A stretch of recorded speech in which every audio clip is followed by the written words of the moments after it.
Coming to you from the TheEoNProject studios, overlooking the vast, pristine acreage of Primrose Village. Greetings from this hidden gem of the Blackstone Valley. You're listening to Experts of Nothing with Mike and Jay.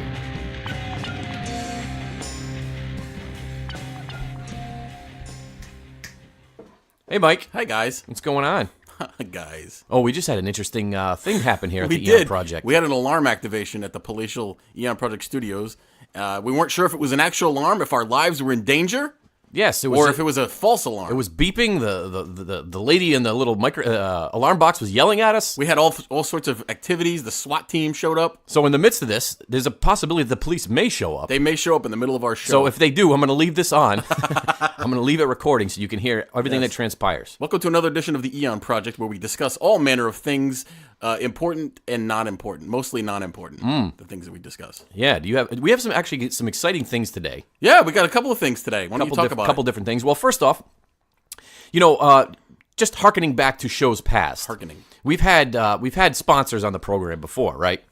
Yeah, we've had some spurious sponsors. That's right. So just to let you all know, in on a little secret, in advance. Those some of those sponsors, such as Frank's. Frank's Skanks and Franks. Frank's Skanks and Franks, the Door Store, the Door Clam Store, Boat, the Clam Boat, Chauncey's Chili Bowl. Yep. Those were not all real. No, none of those were real. Believe actually. it or not. If I know you find it hard to believe, but those were not real businesses. Unfortunately. However, because we're on the TheEoNProject and we're growing by leaps and bounds every week, exponentially growing. We actually have a real life sponsor today. Yay! The very first one. Yay! And there's going to be a nice promotion. From this sponsor. So we'll talk more about that when we play his commercial here in a little bit. Speaking about sponsors, and we discussed it on the show, well, mentioned it a couple of times. Jay and I used to have a terrestrial radio program on AM radio years ago. We actually had real sponsors who paid us real money.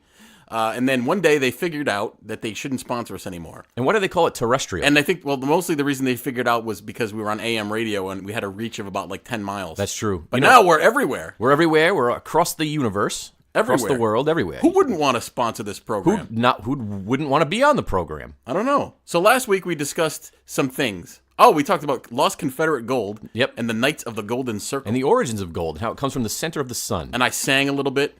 You did. That was good. We had some good stuff. So if you didn't catch last week's program, which would have been episode 34, go check it out. This week is episode 35, which 35 happens to be my favorite number. Did you know that? I did know that. And it's funny you mentioned that because 35 is the very number of episodes that we did on the AM channel. I didn't realize that. So any more that we do is surpassing that. We're passing our previous glories. That's right. So today, we're going to tease the topic today. And mostly, we have no shame on this program. No. And since we recently realized that we had some fans over in the United Kingdom, That's right. we thought it would be a great idea to discuss some haunted sites in the United Kingdom. That's right. Specifically, castles. We're going to be talking about haunted castles in England, haunted castles in Scotland and Wales. Yes. So if you are listening from the United Kingdom, put on your, what do they wear over there? Angora sweaters. Okay. It's Ireland. Goes to show you what we know. We know nothing. We don't know very much. But before we get into the topic of haunted castles in the United Kingdom, I wanted to talk to you about something that's sweeping the nation. What's that?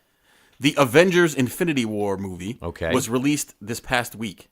I have not seen it. I have seen it. I took my my lovely young son. Did he enjoy it? He loved it. He loved every minute of it. Let me tell you something. I want to give you a quick review. This is not like an in-depth review. Right? Okay. I absolutely love the Avengers Infinity War movie. And that's weird for me to say. And the reason is this. We talked about comic books last week, too. Sure. And I've always been a fan of comic books, but I was always more of a fan of the more realistic comics. And that's kind of an oxymoron. But, let's talk about this for a moment. The Avengers Infinity War is more of a cosmic, mysterious powers movie. Did they go out into the space and stuff? Yeah, they're out in space on different planets, and they're Is the Silver Surfer in it? Silver Surfer is not in it. He should be, shouldn't he? Yeah, you would think so. Didn't he play an important role in the series? Yeah, and I'm not going to give away any spoilers, so don't be afraid. If you haven't seen the movie, I'm not going to give away any spoilers. But I am going to say that people are having extreme emotional reactions to this movie, and they shouldn't. They shouldn't have those emotions. No. Because if you're a fan of comic books, you know, that everything in comic books can be changed, right? Right. So just because something happens doesn't mean that that's the way that it is. Well, look, Superman died, and they brought him back to life. They did. Yeah. Superman is not in this movie. No, he's not. But I'm just saying. But anyway, in general. I've always been more of a fan of the realistic comics like Batman. Believe it or not, Batman is a more realistic comic because he doesn't have any superpowers. He's just like really athletic. He can beat people up, and he's got money. He's rich. He's rich and handsome. You know, like the Joker. He doesn't have any superpowers either. He's just crazy. He's got his mind is his power. Right. So that's the kind of comic that but this one's more cosmic, but it's very entertaining. I thought I wasn't going to like it, but I really did like it. And the only drawback, it's 2.5 hours long. Yeah. But your favorite characters, everybody gets a little bit because there's so many characters. Let me ask you this. This is important. Does Scarlet Witch get naked? I'm not going to reveal that. Okay. If she did, I'd be watching it again. Ah. So I guess I just gave it away. So no, she does not. All right. Unfortunately. So but that's your take on it? My take on it, very good. I would definitely recommend it. If you haven't seen it, check it out. I know that crowds, when movies are first... I think this movie it's the biggest opening ever, right? It's like worldwide, it's $650 billion. I don't know. I really haven't been... 650 million, I should haven't say. been paying attention. $650 billion would be some problems. 650 million, it's a good opening. Okay. So that's my take on... Actually, it's funny you bring up entertainment in Hollywood because there's an interesting phenomenon going on around right now, and I call it the Netflix phenomenon. Ooh, I love Netflix. And let me try to explain what I mean by this. So when you watch Netflix, right? When you watch shows on Netflix, do you normally watch it on a smartphone, a tablet of some kind, or do you watch it on the television? On my television. I can't watch shows on my phone. Do you really? Okay. Yeah. So the Netflix original movies. Now I only have Netflix and Amazon Prime, so I don't know any of this Hulu. I have all these Hulu other things also, out there. Yes. I feel like that the shows, especially some of them, for example, there's a new one out called Lost in Space. It's kind of a reboot of the old TV show. Sure. I feel like they're optimized for viewing on tablets and smartphones. Why do you think that? And the reason I say that is because your perspective on the show and the way that it's portrayed and the way it comes across is so much different from one medium to the next. Yeah, you can't see it as well when it's on your phone. No. When you see it, when you watch it on your phone, it has a different feel, and it looks and feels more high budget. It feels more realistic. If you watch it, if you get used to watching it on your phone and then put it on a TV, it's so cheesy. Like I tried to watch Lost in Space with my son. I thought he would like it. Yeah. I couldn't get more than 10 minutes into it. Was it the story, or was it the way that it looked? No, the acting was bad. The way it looked. But that's not going to change. The cinematography was awful. Oh, the cinematographer should have been fired. The special effects looked. What about the gaffer? Was the gaffer on point? No, the key grip. What about the best boy? Was he in there somewhere? No, he was in there. There was a couple best boys and a fluffer. Anyway, so go do that. Try that. You know what? I don't know. I can't watch television on my phone. I know my kids do it. Yeah. My wife doesn't really watch much television at all, but my kids always watching it on their phones. I can't watch it on my phone. Just get a different vibe when you watch it on the TV as opposed to a tablet or something. You know, the only time I ever watch movies on a smart device, tablet or phone, is when I'm on the road for work and I'm in a hotel room and I don't want the front desk to know what movie I'm watching. You're a traveling belly dancer in the Hindi circus, right? Yeah. Okay, got it. I was told that the name of the movie would not appear on my hotel bill. Holiday Inn. All right. Anyway. What are we doing? So this week we're talking about haunted castles in the United Kingdom. That's right. And I think you're going to go first, right? Yeah, sure. We separated the duties this week. That's right. I'm in England. You're in England. I'm going to do Scotland and Wales because they're smaller. All right, so the first place we're going is a place called, and what an appropriate name. It's called Chillingham Castle. Ooh, Chillingham. Yes. That sounds like a sandwich that you'd get at Subway. This week only, the Chillingham footlong is $5. That sounds good. What would be on that, you think? Ham. Cold ham. Cold ham and cucumbers.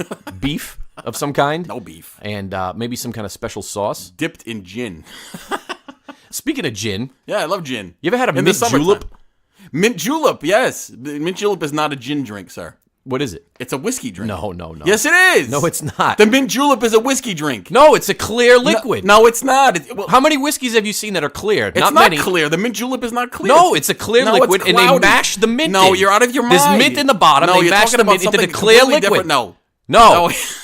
You know how I know it's not wrong. whiskey? Because my wife has drank them in the past. So? And she doesn't drink whiskey. Well, she's being wrong and fooled and bamboozled. It's either rum or gin or vodka. The mint julep is it's one whiskey of the three. Drink. Look it up. It's a one of us is going to look clear spirit drink. One of us is going to look extremely foolish. All right. Well, sorry. Why don't you look it up while I start talking about Chillingham Castle? Okay. Chillingham Castle is a medieval castle, obviously, as a lot of them were, and it's in the village of Chillingham in Northumberland. Do you know where that is? Oh, isn't that the birthplace of Cedric the Viking? That's right, Cedric the Viking. How did you know that? Oh, Cedric. No, I believe, and I'm not up completely on my geography, but I believe that's northeastern England. I believe it's near the Scottish border, along the sea. We're going to talk about Scotland I think later. that would be the North Sea. Before you continue, sir. Yeah. The mint julep Yes. is a mixed alcoholic drink or cocktail consisting primarily of bourbon, water, crushed or shaved ice, and fresh mint. No, that's wrong. It's right here, and it's on the internet, so you know what you're Well, doing. you tell my wife that. I'm going to tell your wife all sorts of things. She doesn't like whiskey. No, she's been fooled. So the Chillingham Castle was the seat of the Grey and Bennett families from the 15th century until, believe it or not, the 1980s. Wow, that's a long time. When it became the home of Sir Edward Humphrey Tyrrell Wakefield. That's a long name. That's right. Sir Wakefield. But believe it or not, he's married to one of the original of the Grey family. Which family? The Grey family. Oh, the Greys. Yes. The Grey aliens. So, and here's an interesting part of this, that there's actually a large enclosed park in the castle grounds. 50 Shades of and Grey. it's home to the Chillingham cattle. Oh, the Chillingham cattle. It's a rare breed, and it's consisting of about 90 head of cattle. So, if you want to see the rare Chillingham cattle... What's so special about the Chillingham Well, they're cattle? rare. Besides that, like what about them? They're uncooked. They're cooked rare? Exactly. Oh. Yeah, that's right. So, believe it or not, the castle was originally a monastery, which in and of itself is creepy. Yeah, monasteries are creepy places. A lot of chanting. A lot of chanting, a lot robed of figures wandering around. Robed celibate men I wandering around. I bet you all sorts of self-abusement happens in those monasteries. Self-abusement. Yeah. They self-abusement, amusement. they scrub each other down. There's some things going on that we don't hose want each other in the trough. trough. We don't want to know about. So in 1298, King Edward I, he stayed at the castle on his way to Scotland when he was looking to battle the Scottish army led by... William Wallace. That's right. William Wallace. So the castle has a long and seedy history. Seedy. Which is interesting because, we here in America, we think, if a house was built in the 1600s or 1700s, that's very old that's for old. us, sure. But by English standards, it's not old. Yeah, lots of the old things in England. At all. Old people. The castle occupied a strategically important location, as most castles do. Yeah, that bears some explanation. So Yes. if you didn't know, and I'm sure that this is common sense to most folks, but they didn't just place castles haphazardly and in random fashion. They usually placed them in strategic locations that were easily defended or commanded important waterways or crossroads. That's right. In this case, the war between England and Scotland, which raged for quite some time. Sure. This was used as a staging post for the English armies during that particular war against Scotland. Mm-hmm. That's right. Did you know that the site contained a moat? Oh, Yeah. In some locations, the fortifications were 12 feet thick. So that's a thick... what do you think happened in the moat? Did somebody have to go down in there and clean it out and stuff? The moat? When things would fall into the moat? No, that was it was self-contained... No, but what happens with some dead birds and bugs and poop? No. All that stuff ends up in the moat. So who just has to go clean Just it? think of it like a circular pond, if you will. Maybe they had Roto-Rooter back then, and the think Roto-Rooter it- guy would have to get in a little boat and go motoring around That's possible. and clean the moat out. That's right.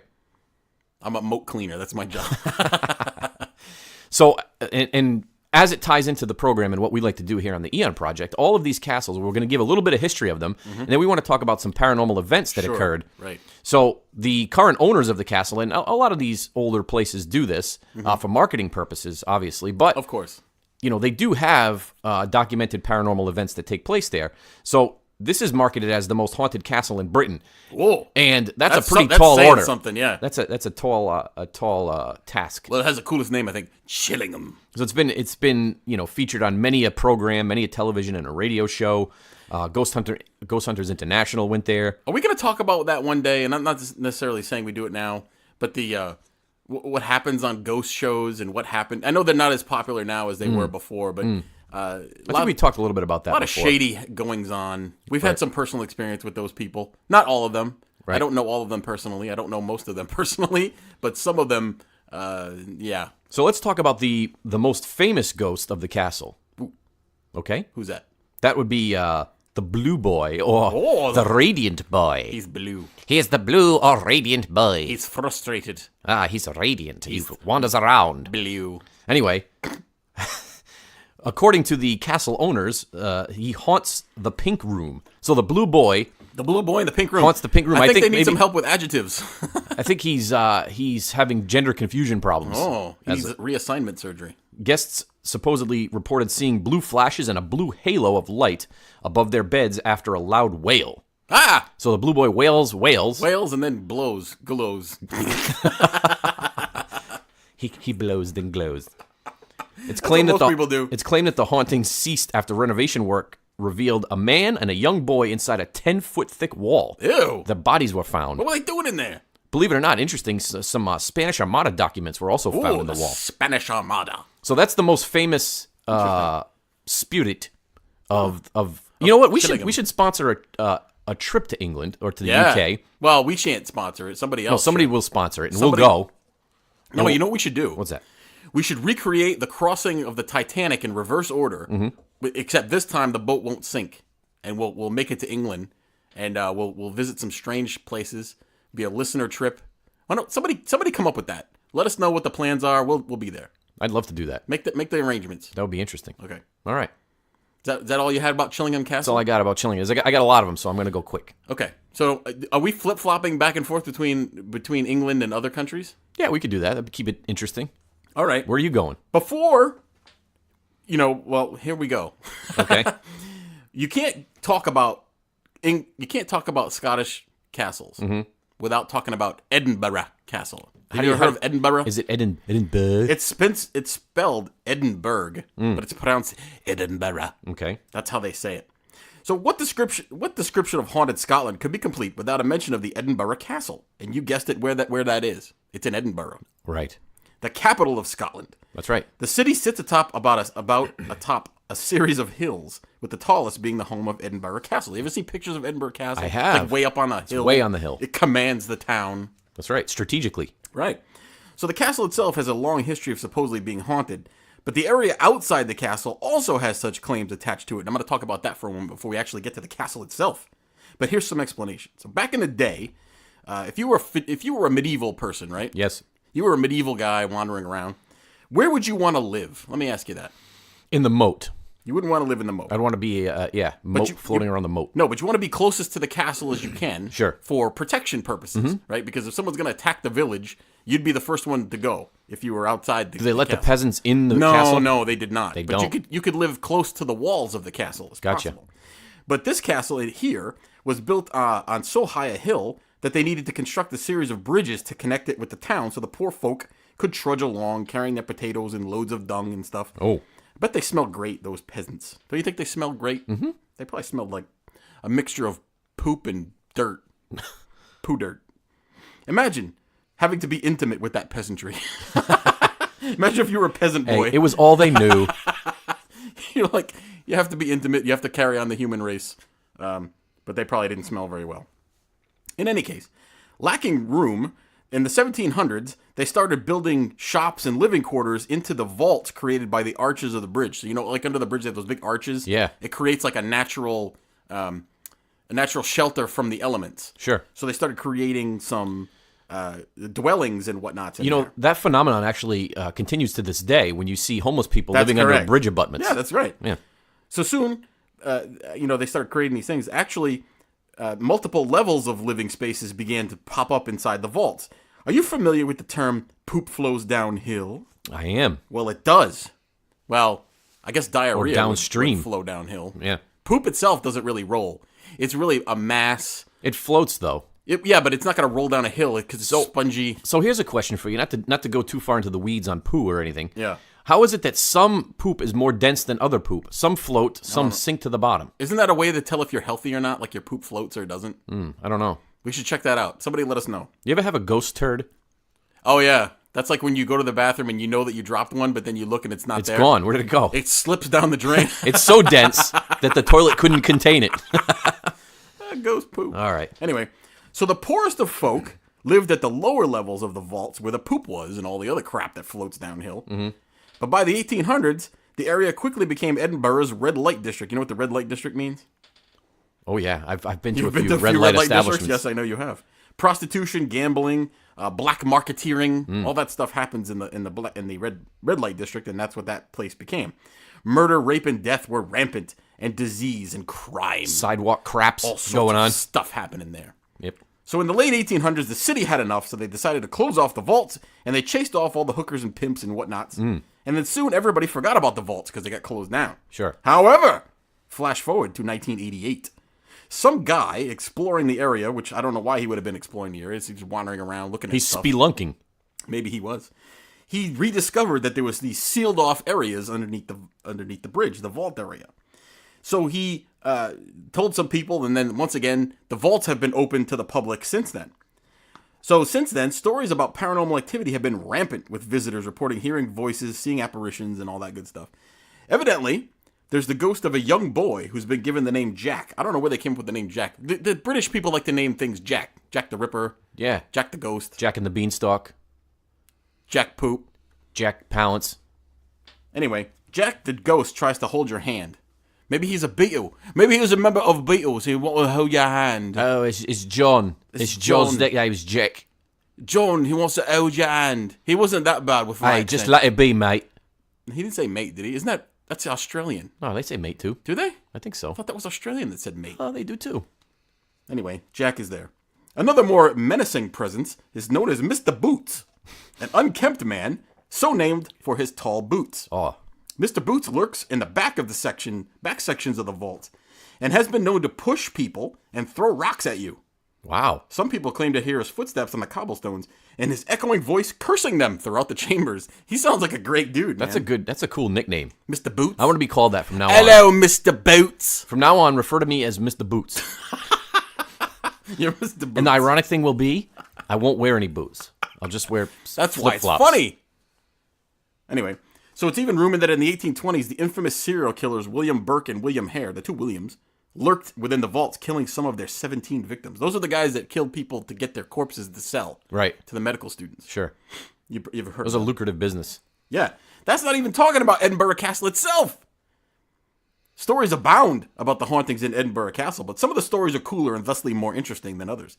One such story tells of the Sad Piper. You know what a piper is? Yeah, he blows his pipe. He blows the pipes. The Sad Piper haunts the hidden tunnels. Is it a bagpiper or like a pan flute kind of No, guy? it's a bagpiper. That's a good question. Okay, all right. So the piper haunts the hidden tunnels that run from the castle to the nearby Royal Mile. When the tunnels were discovered a few hundred years ago, a piper went down to explore them. As he navigated through the tunnels, he played music on his bagpipes so that the people above could hear where he was. But halfway down, the music stopped. A rescue team went down to look for the piper, but he had disappeared without a trace. It's said that the lonely ghost of the piper still haunts the tunnels. You can hear his music in the castle or the streets above. We have a piper down. There's a piper down. You know, that's a hard accent to reproduce, is the Scottish accent. Yeah, I can't really do it very well. I can't. You know who does it good? Mike Myers. We talked about that before. Oh, we did? Yeah. Yeah. So I Married an Axe-Murderer was a funny movie full of Scottish accents. Absolutely. But one last quick bit about the Edinburgh Castle. So, Edinburgh Castle was a key location when the witchcraft hysteria swept across Scotland in the 16th and 17th centuries. Around 300 alleged witches were imprisoned and tortured at the Edinburgh Castle before being executed nearby. One of the most famous witches was Lady Janet Douglas of Glamis, who was accused of witchcraft and conspiring to kill James V. Oh, nobody liked that James V. No, James IV was all right. Yeah, he was all right.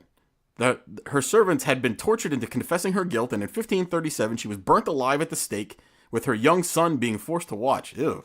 My God. Visitors to the castle have been reported seeing the ghostly figure of Lady Janet roaming the halls and weeping. I'd be weeping too. You know what? That's something we don't do enough of these days. Maybe that would keep people in check. What, burning people? Burn people at the stake? Make their kids watch? Yeah, that would be bad. Well, they did that on Game of Thrones. The Red Witch. That's right.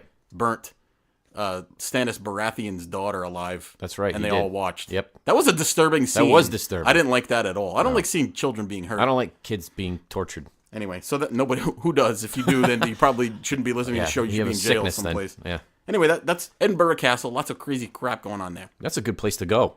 Oh, actually, I forgot one part. Sure. There was actually a scientific study done of this, and this is interesting for the purposes of this program. There was a scientific study done at Edinburgh of the Edinburgh hauntings. Mm-hmm. This is taken from author Gillian MacDonald, so I'm kind of reading this verbatim. Okay. It's verbatim. It's not perbatim. People say perbatim. No, I know a guy who says frustrating all the time. He goes, frustrating. "No, this is really a frustrating situation." And I heard somebody say, "Don't talk to me in a condescending manner." Yeah, condescending. It's consent.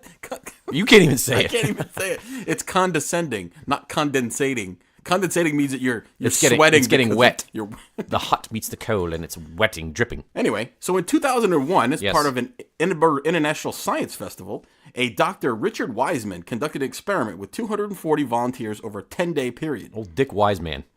The volunteers were visitors from around the world, carefully chosen so that they had no prior knowledge of Edinburgh Castle's alleged hauntings.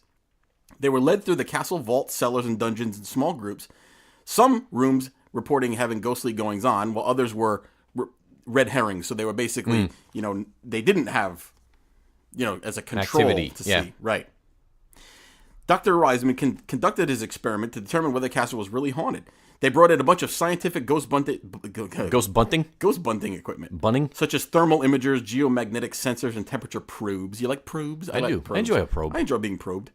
They were used to record the conditions in each room, and the participants were asked to record their experiences. By the end of the experiment, almost half of the participants reported phenomena they couldn't explain, with the highest number of paranormal experiences being recorded in the vaults, like I just said before. That's the scary area. Volunteers reported sudden temperature drops, seeing shadowy figures, feelings of being watched, all the normal stuff that happens. Unbiased volunteers reported experiencing paranormal activity in the castle's most notoriously haunted areas. Wiseman was a skeptic, though, and he argued that many of the experiences could be attributed to common psychological reactions when being left in an unfamiliar and unnerving environment. However, he did admit that it was very intriguing that most people reported paranormal experiences in the rooms that had reputations for being haunted, despite the volunteers not having any prior knowledge of this. Right. Although the results of the study were inconclusive, they seem to suggest that Edinburgh's ghostly stories could be more than just fiction. Oh. So, that's a pretty interesting experiment. Absolutely. And they didn't have any prior knowledge, so they can't say, oh, no, this room is really haunted. Right. Because they heard it before. Interesting. Yeah. That's cool. Edinburgh Castle. So the format of this program is going to be a little bit different today. As I said earlier, we actually have a real-life sponsor. And so the sponsor that we're going to be talking about, and we're going to play his commercial here in a minute, is a music company called Old 303. Yeah. And that the proprietor of this particular business is a good friend of the program. His name is Brent. Hi, Brent. And Brent's out in Indiana, and he has a music company. They distribute effects pedals, they build amplifiers, customize guitars, do all kinds of stuff like that. So such a musical if you're stuff. into music stuff, go visit Old 303 Music. You can find them on Facebook under Brent A. Garrett, and you can look at their page and see some of the things that they do. So today only, they're running a special. What? They're giving away a free high-end boutique guitar effects pedal. Whoa. Free of charge. Whoa. If you listen to the ad and then give them the secret code word, you have to go to their Facebook page. Wow. Give them the secret code word, and he's going to send you a free guitar pedal. That's awesome. Over $100, $150 value. Those are worth a lot of money, yeah. I'm not going to tell you the secret code word until the end of the program, so you have to listen to the whole entire program to get the secret code word. That's cool, man. All right. Can we win, or are we exempt? No, we're exempt because I know the secret code word already. I don't know it. Oh, you don't know it. You're going to hear it here in a minute. Well, so I'm going to create a fake Facebook page and win the pedal. So this is the ad for Old 303.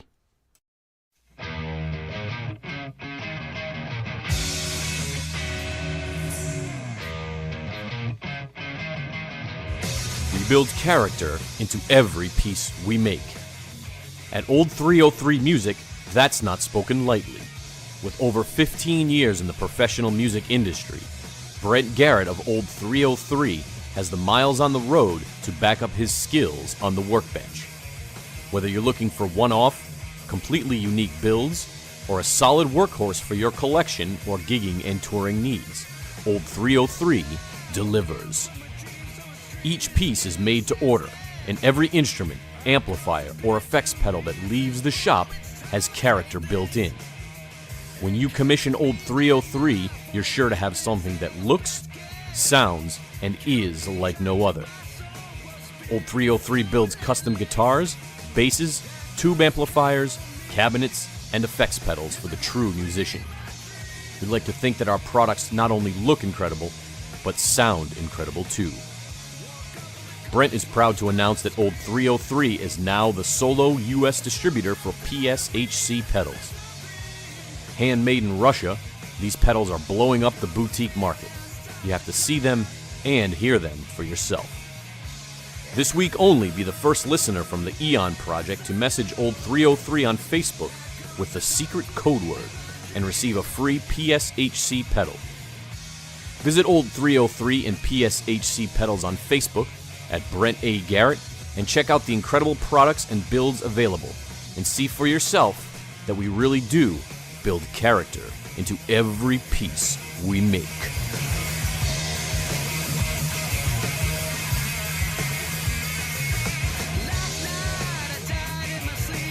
Oh, yeah, that was a good ad. That was a good ad. I'll tell you what, the guy who narrated that, Yeah? he's like the modern-day version of Shelby Foote. Yes. He's got a great sultry... Shelby Foote. No, that. Thank you for voice. 303 for old 303. Absolutely. Listen to the end to get the secret code word. That's a great. You know what? That's the most lucrative promotion we've ever had on our program. To be able to win something of that value. Free stuff is always good, eh? Free stuff. Can't All beat right, it. so we're gonna next castle we're going to a place called, and it almost sounds German, but it's not. Okay.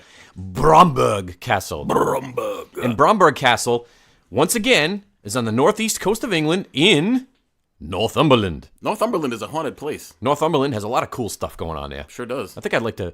Maybe we should add that to our itinerary of our United Kingdom. You remember that 90s classic, early 90s, late 80s TV show, Married with Children? Of course. Do you remember when they went to England to find their relatives? No, they took a trip. I don't remember that one. They were. It was two towns that they were going between, Upper and Lower Uncton.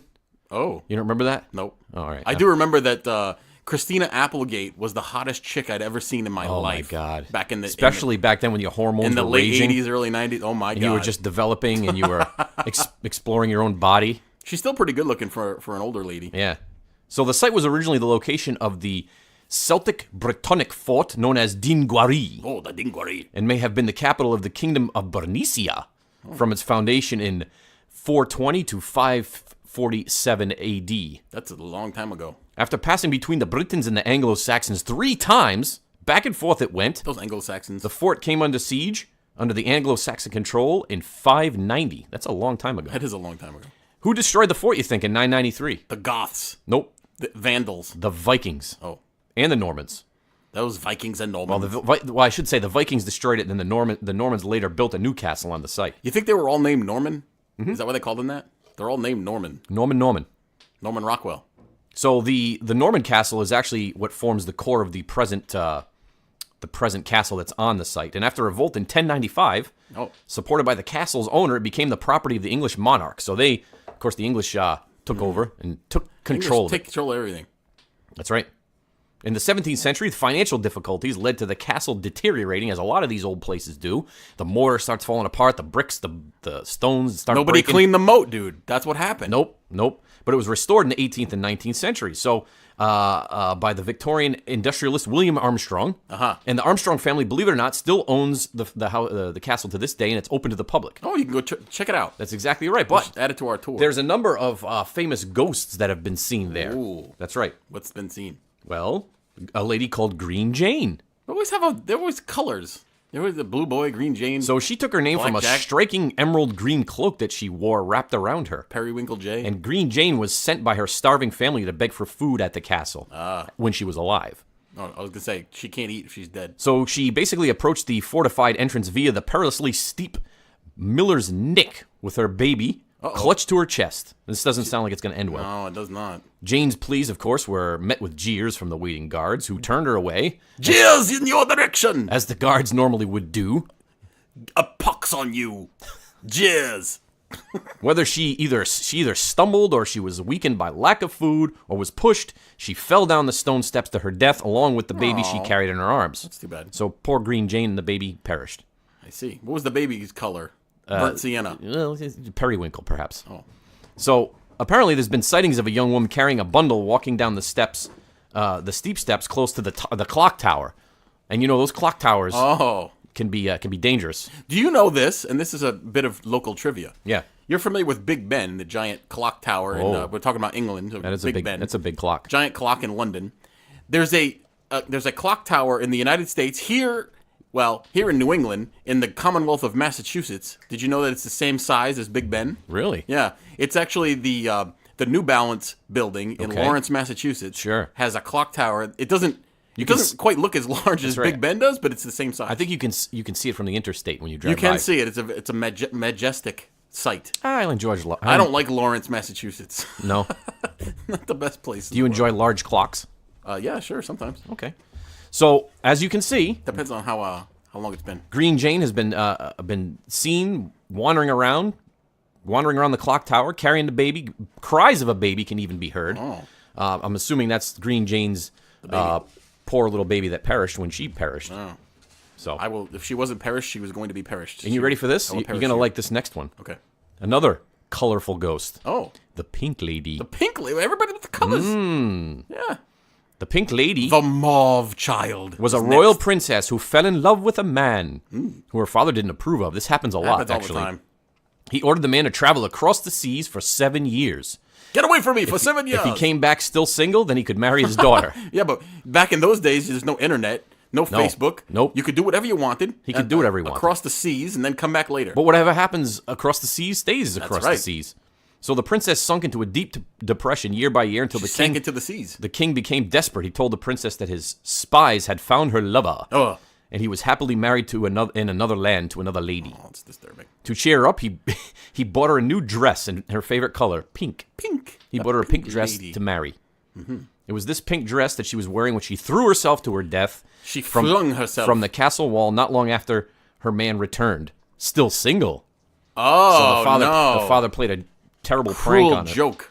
It is said that once every 7 years, the ghost can be seen at the castle wearing pink, wandering the corridors before following to the bath to the beach, where she would stand and look out to the sea. Oh, the Pink Lady got punked. The Pink Lady would go stand by the sea, and you can see her out there by Bromberg Castle. Bromberg. And I got one more ghost from this castle. Okay. His name? Joe. Dr. John Sharp. Ooh. This kindly and intelligent man... Dr. Sharp? Better than Dr. Dull, I suppose. He led the castle's restoration in the 18th century because, as we know, it was crumbling, so he had to fix it back up. Yep. He created a school in the newly restored crew room. Ooh, the crew room. And now that's part of a museum that's there, apparently. Oh. And he also set up Britain's first lifeboat station, keeping a safe watch over the seas around Bamberg. Or Bromberg, however you want to say it. Bromberg. He is said to love Bamberg Castle so much that he never wishes to leave it. Uh-oh. Dr. Sharp is regularly seen by visitors wandering around the castle, just keeping an eye on things. They recognize him from his portrait hanging proudly in the King's Hall. So apparently members of the Armstrong family who own the castle and the staff have seen him from time to time walking around the building he loves. So he wanders around. So I want to go meet Dr. Sharp and see what he's up to these days. Yeah, I wonder what he's up to. That's right. Interesting. Yeah. Oh, are you done with your castles? I'm done with that castle, yes. Okay. Because are we into the last castle? Yeah. Well, for you. Oh, for me. Go ahead. Okay. So the next castle, we're going to go across the border. You ready for this? Like which border? In doing research for this program, I was stunned to learn that Wales was actually not just a large marine mammal, but actually part of the United Kingdom. Who knew that? What's your favorite whale, would you say? My favorite whale? I would say the sperm whale, but my favorite whale is probably the whale shark, which is actually not a whale. Not a whale at all. So you're not answering my question. I don't know. What's your favorite whale? I like the beluga. Why? I'm a fan of the They're beluga. cute. It reminds me a lot of my good friend. Yeah? Yeah. Large and white and pasty. And anyway, so who knew that Wales was actually a land and not just a mammal? Here's some famous Welshmen. You ready for this? This has been some famous Welshmen that have Tom Jones? emerged from. No, he's Australian. Tom Jones is Welsh. Oh, I didn't know that. I didn't come across Tom Jones during my research. Really? No, he wasn't. He wasn't one of the most famous. I suppose. What's new, pussycat? Anthony Hopkins, the famous Hannibal Lecter. Oh, I didn't know that. Hello, Clarice. Christian Bale of Batman fame. Oh, is he? Well, Batman and other movies. He was probably the best Batman, don't you think? Did you know he was in Empire of the Sun as a child? No, I didn't know that. He was also in Newsies. Remember that movie? Yeah, I remember Newsies. I didn't remember he was in it, though. Yeah. Anyway, I think Christian Bale was the best Batman ever. He was good. He was really good. Probably the hottest celebrity ever to emerge from Wales, Catherine Zeta-Jones. Oh, I will agree with that one. Famously married to one Michael Douglas, who for some reason, in all of his movies, has to be featured sauntering around in his tighty-whities. Every single movie that Michael Douglas is in, he's got his tighty-whities on, he's just sauntering around. Why is he doing that? I don't know, but she was the hottest in Zorro. Remember that? Oh, my God, yes. Oh, God. She had, well... The Latin, she looks Latin. She's not. She's Welsh, but she looks Latina. You know, Catherine Zeta-Jones is the Exotic. only Welsh woman to ever make me moist. Oh. Yeah. Anyway. So we're over in Wales, which, again, is on the western side of England. Mm-hmm. We're going to go to Craig-y-Nos Castle, which in English means Rock of the Night. Oh. A Victorian Gothic country house in Powys, Wales, United Kingdom. Built on parkland beside the River Tawe, T-A-W-E, in the upper Swansea Valley. It's located on the southeastern edge of the Black Mountain, which sounds creepy. Believe it or not, this castle was built in 1841, which is a relatively new castle, obviously, many, many hundreds of years after the castles we were discussing earlier. but its newness belies much of its dark history. It was built by Captain Rice Davies Powell, who became a county magistrate. Magistrate. John Rhys Davies? And a high sheriff of Brecknock. Ugh. It was said that the Powell family was cursed because they had evidently swindled some folks in a land deal who put a curse on them. And premature and weird deaths plagued the family. You shouldn't swindle people in land deals. No. Bad things happen to you. What do you know about opera? The Phantom of the Opera is dead. World-famous opera singer Adelina Patti purchased the castle and surrounding parkland for £3,500 in 1878 to develop it as her own private estate. She was known as a prima donna, which is the top opera singer. So, like, not pre-Madonna doesn't mean the one before Madonna? Before Donna? No. Pre-Madonna. Anyway, she had reached soaring heights of a spectacular career, and she was exceedingly famous. Was she beautiful? I've never heard of it. No, I saw pictures. She was not good looking at all. No. So after building this castle at Craiginos, she spent the rest of her life there, leaving it only to sing in the premier opera houses of Europe and to tour the United States, captivating the world with her flawless soprano voice. She even had a theater built within the castle that's still used to this day for musical performances, like a small theater. Oh, sure. Then she died. I don't know how she died. But the castle was then sold to a non-profit organization that decided to do something that normally turns things into haunted places. You know what she did? Oh, what they did? They turned it into a tuberculosis hospital. Oh. That's a great idea. Uh-oh. It was used as a sanitarium of sorts for decades, finally closing in the 1980s. But in the intervening time, many, many patients died of their diseases within the walls of the castle, and it gained a reputation of being exceptionally haunted as a result. Nowadays, it's a hotel. On the castle's webpage, this is what I got from their webpage, you can actually hear some of the highlights of the ghost tours that they will gladly take you on if you pay them. You got to pay them. You got to give them money, of course. Sure. Here are rooms that you get to visit on the tour. The Salt Cellar. This includes areas of the butler's pantry, poultry, and meat hanging rooms, and the kitchen where Adelina Patti's servants would have worked, which I don't know why that would be exciting, but apparently it is. According to the Most Haunted Film research team, remember that show Most Haunted? It was like the weird Englishmen. Yeah. And they all talked in this weird accent, and they all overcome with emotion. Was that the psychic guy who was like all weird and stuff? Yes, him. Anyway, there's a man down there who's particularly nasty ghost. And the slab room where Adelina Patti's body was embalmed is also down there, which that's exciting. The theater basement, underneath the theater stage where you see the orchestra pit and where you see Adelina Patti would have made her entrance. I don't care about Adelina Patti. I do. Apparently these people do. You get to visit the Children's Ward, which isn't very exciting. The treatment room where you hear about the treatments given to tuberculosis patients in the 1920s. And then finally John Mellon's room, which you hear the story of John Mellon and the reasons behind his untimely death. Didn't he sing Pink Houses or Jack and Diane? I don't know. Also, this is the room where Derek Ackroyd felt John Mellencamp. There was a child being pushed out of the window on the most haunted episode that they filmed there. Oh. So whoever created this site isn't very good with words because I was just reading that verbatim. Oh. And it wasn't very well written. So maybe you should have proofread that beforehand. Well, I was just trying to convey what they're trying to convey. Oh, I see. So I just did that. You mentioned that they kept saying the lady's name over and over again. Yes. But they have to do that. They have to... Well, of course, you have to draw attention. And have somebody that you can identify. Well, think about it this way. Story with. If you owned an old historic inn, what's a good way to draw business? Say it's haunted, because then you get all sorts of... A backstory. Sure. Yeah. Even if the backstory is created. Right. But just, Do you want to tell a little bit about the backstory you created and how people thought it was real one time? For the haunted thing you did? So I used to run a charitable organization called Haunt for Hunger, and we haven't run it in several years, but basically what we did in a nutshell was we had a haunted trail with actors and stuff every Halloween, and we would collect canned goods for the food bank, and it was actually really fun, a lot of work, but it was a fun thing to do, and you actually participated a few times, actually all the times, acting, and we had musical acts, and anyway, it was a great time. But the first couple years that we did it, well, every year we did it, we created a backstory for, as most haunted houses do. You create a story to draw people to your event, and you make stuff up and you make it sound creepy. So I did that. I created a website. I put a fake story on there about how a man used to live on the property by the name of Dr. Stone, who was an evil doctor who used to torture people and kill. Completely over the top. It sounded much like any type of horror movie you may have seen or read about. Mm-hmm. It wasn't really the best story in the world, but I added some details and stuff. So we operated the haunted house, and one night, and this is a 100% true story, and my wife will attribute it because she was standing right next to me. The haunted house was over for the night. All the actors had gone home except for a couple who were just kind of cleaning up and stuff at the end of the night. And these two people walked up to my wife and I, and they said that they wanted to conduct a seance on the property to contact Dr. Stone. Mm-hmm. And I said, well, that's nice. Well, first of all, we're closed. Second of all, there is no Dr. Stone. I made it up. And they argued with me, and they said, no, we've done our research. Oh, yeah. Dr. Stone is real. We want to contact him via clairvoyance and conduct a seance. And I had to argue with them about a story that I created about my own property.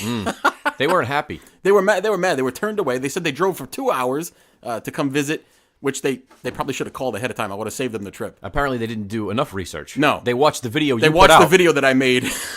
That was the research. Oh, boy. That was an interesting event. Yeah, that was fun. Maybe we'll do it one day again, but it's a lot of work. All right, so we have a very special treat for you right now. Uh-oh. We had a special guest come in the studio. They're not here now. They pre-recorded this, but they came in and they wanted to read a ghost story. Oh. So here's a ghost story from our very special guest for you to all enjoy today. Once upon a time, there was a 10-year-old girl who lived in London in a very old house. She hated the house. It was cold and damp all of the time. Plus, none of her friends would visit because it was believed by everyone in the neighborhood that a ghost lived in the house. The little girl was curious about the ghost, but nobody would talk to her when she asked questions about it or the history of the house. The house was scary, and some nights were worse than others. One night when she was in her room reading, the lamp suddenly went off. She thought the light bulb had died. She did not want to bother her mother, who was already sleeping, by asking for a new bulb. So she put down her book and prepared to sleep. All of a sudden, there was a quiet knocking on the window next to her bed. She saw the reflection of a boy about her age reflected on the window glass. The girl turned to look in her room, but saw nothing. She got out of bed and went over to her lamp. She felt something wet on the ground. She flicked on the lamp, which now worked, and saw a red stain where she was standing. Then it disappeared. It wasn't blood because the red was too bright, almost pink like paint. She scratched all the purple wall of her room, and believed it or not, behind the purple paint was pink, the same dark shade that had been on the floor.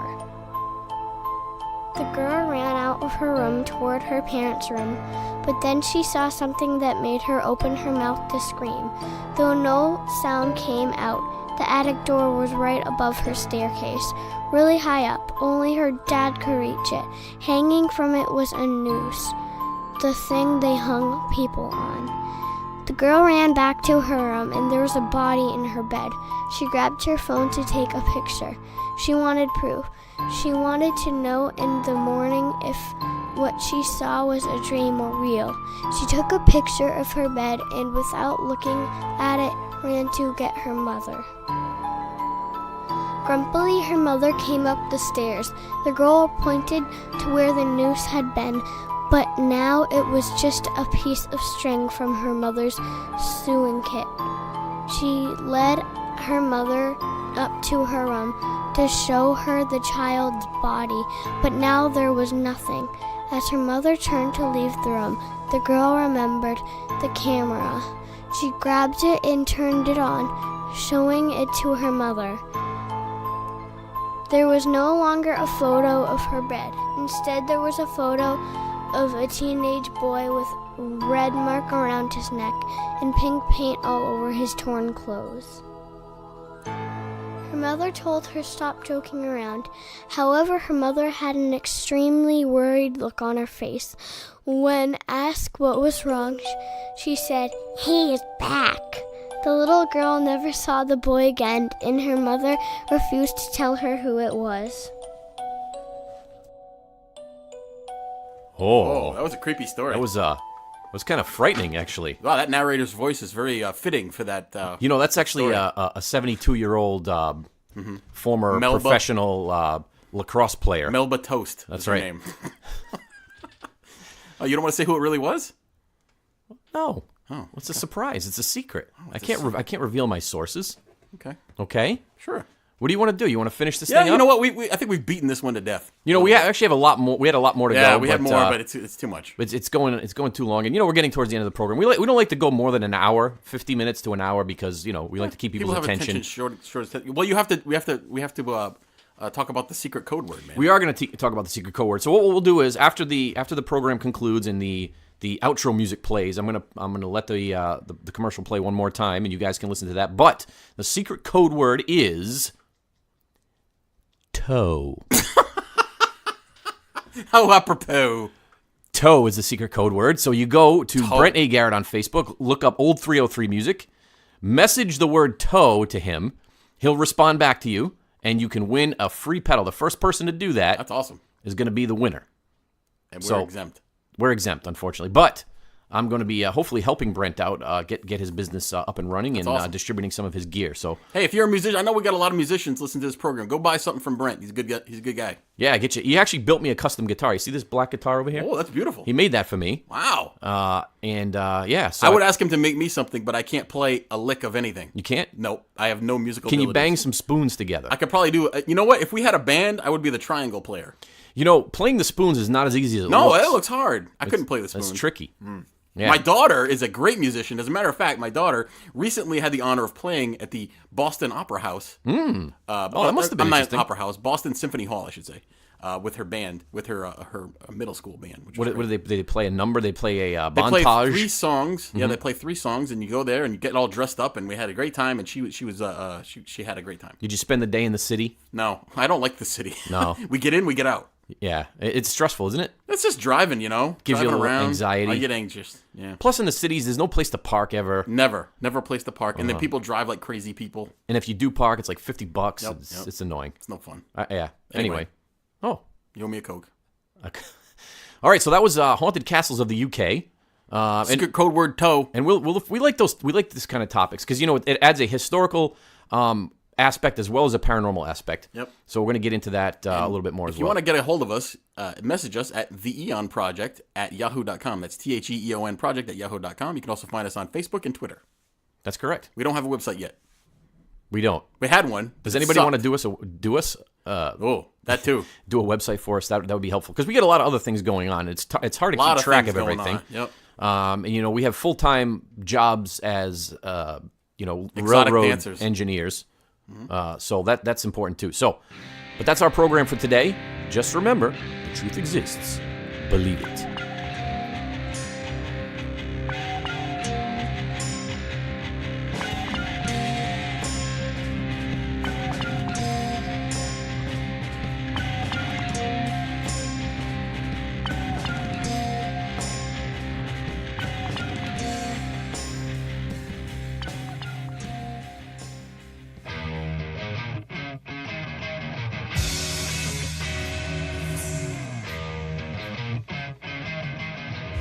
We build character into every piece we make.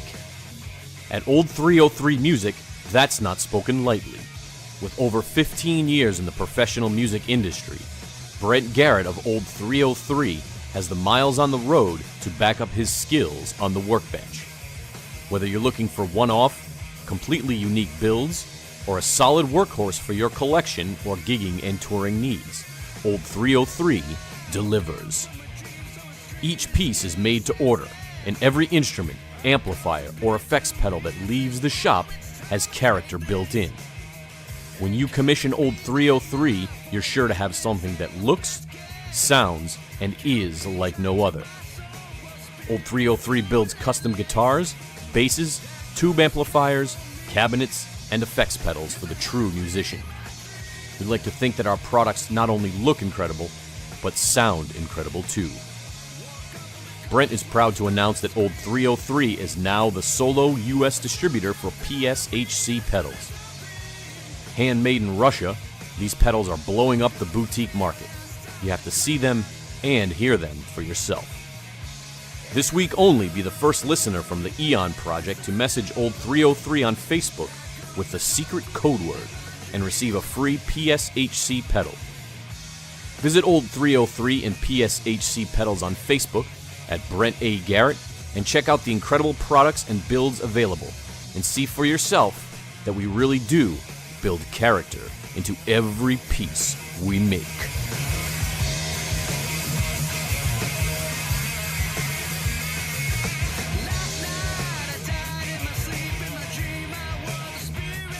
Message Old 303 Music at Brent A. Garrett on Facebook with the secret code word TOE.